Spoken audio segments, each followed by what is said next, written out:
Julien, il est le feu et l'air.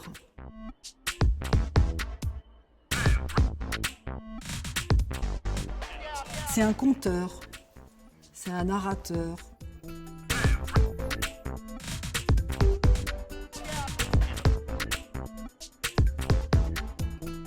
Depuis quelques années, j'ai la chance de pouvoir faire le métier dont je rêvais quand j'étais môme, de pouvoir créer des spectacles. C'était ça la première motivation, de créer des histoires, de pouvoir monter sur scène. J'avais une énergie un peu, on va dire, débordante. J'avais envie d'exprimer au-delà du sport. J'avais un peu fait le tour de beaucoup de choses. Donc voilà, j'ai trouvé ce compromis. Parce que d'être un garçon en plus dans une région comme la Sarthe et de décider d'arrêter le foot pour faire de la danse, on se pose des questions, quoi. Quand j'étais ado, j'avais un grand poster de Che Guevara qui disait « Soyons réalistes, exigeons l'impossible ». Et ça, c'est un truc qui m'a aidé, quoi, quand il fallait rester 1h30 en grand écart à minuit parce qu'il fallait que je l'aie, quoi, et que je le voulais. C'est vrai que mes héros, ils allaient à l'époque de Bruce Lee jusqu'à Nureyev, quoi. C'était un peu les mythes qui, pour moi, voilà, me donnaient envie de faire ça, d'être à leur place, d'avoir leurs yeux. Les choses ont été très vite, puisque j'ai auditionné à Marseille à l'époque, c'était l'École nationale supérieure de danse chez Roland Petit. Donc j'avais pas le niveau pour accéder, vu l'âge que j'avais, à la classe supérieure. Et ce jour-là, j'ai eu de la chance, puisque Roland Petit est venu à l'audition, m'a vu, est venu me voir, m'a dit voilà, toi tu as des yeux de danseur, donc on te prend. Tout a été très très vite. En septembre, je suis à l'école. En novembre-décembre, je suis dans la compagnie en stagiaire. En mars, je signe mon premier contrat pro. Tout d'un coup, on m'avait enlevé, pas les chaînes, parce que j'étais pas non plus dans une situation catastrophique, hein, tout est à relativiser, mais voilà, je sentais que ça y est, j'étais rentré dans ce que je voulais faire.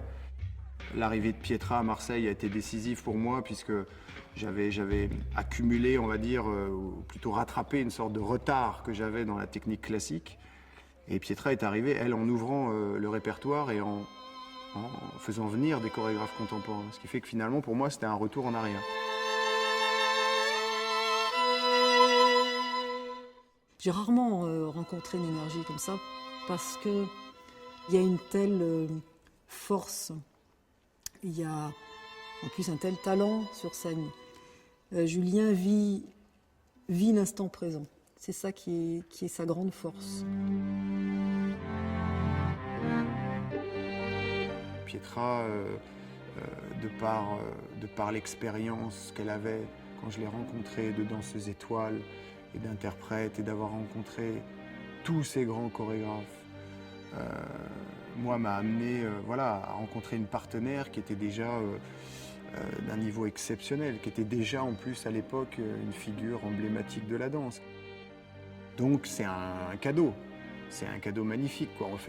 On apprend forcément à ses côtés. Moi j'avais en esprit toujours présent le fait voilà, que tout ça n'était pas gagné et que ça pouvait aussi repartir. C'était pas une finalité, c'était le début de l'aventure finalement. J'avais déjà l'esprit de cumuler des choses et d'accéder à différentes techniques qui après me serviraient. Mais j'avais toujours, et j'ai toujours eu dans un coin de la tête cette idée de créer. J'avais vraiment la sensation qu'il y avait tout un pan qui n'était pas traité par les chorégraphes. Il me semblait qu'il y avait des histoires à raconter au-delà de ça. Je pensais déjà qu'on pouvait tout raconter avec le corps. Ce qui, beaucoup plus tard, donnera des ballets qu'on a créés avec Pietra autour du Marquis de Sade, par exemple, ou autour de la condition humaine des mineurs. Qu'on pouvait aller sur des thématiques particulières, qu'on pouvait justement symboliser même la vie de tous les jours, même l'absurdité du corps, et on le fait aujourd'hui dans Monsieur Madame Rêve. J'ai toujours été assez fan, passionné des mots, de la poésie et de la force des mots, de la conscience de la force des mots. Donc rapidement, j'ai eu aussi très vite envie de faire cohabiter tout ça. Que m'importe la carrure d'adolescent ou la couleur du cheveu. Son cœur, c'est simplement un battement de porte. Louis Aragon, c'est mon enfance. C'est le premier poète que mes parents m'ont fait lire. Donc tout ça vient avec une culture familiale particulière, avec Léo Ferré, qu'on a d'ailleurs aussi mis en scène. Qui n'ont peut-être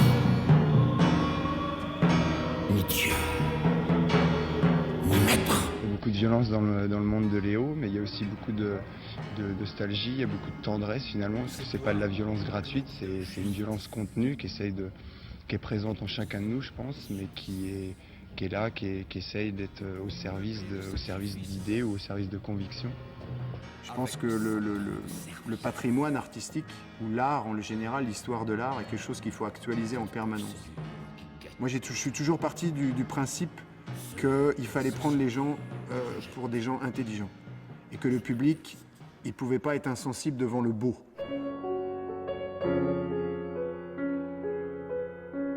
Julien ne fait rien à moins de 200%. Je crois que c'est la personne la plus entière que je connaisse. Et la plus passionnée, la plus déterminée.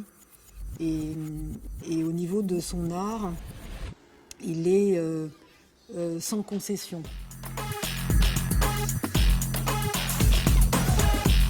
Le présent est très important, excessivement important, beaucoup plus important que le passé et beaucoup plus important que le futur. Le présent est essentiel et la danse, ça n'est que le présent.